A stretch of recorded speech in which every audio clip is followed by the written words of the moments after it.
أولا إخواني وأخواتي، من جاء إلى الوضوء فعليه أن ينوي بقلبه. النية محلها القلب وليس اللسان. ولذلك من الخطأ الموجود عند بعض الناس إذا جاء يتوضأ قال نويت أن أتوضأ كذا وكذا، وهذا من البدع وهذا من المحدثات وهذا من المخالفات. ولذلك إخواني النية محلها القلب، لأن النية هي عزم القلب على فعل الشيء.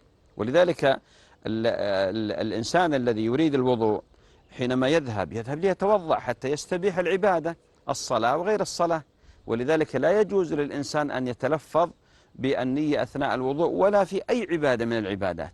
والنبي عليه الصلاة والسلام يقول إنما الأعمال بالنيات. ولذلك من شروط صحة الوضوء أنك تنوي، بمعنى في قلبك تستحضر أنك الآن تريد أن تتوضأ الوضوء، وضوء العبادة والطاعة الذي تستبيح من خلاله الصلاة.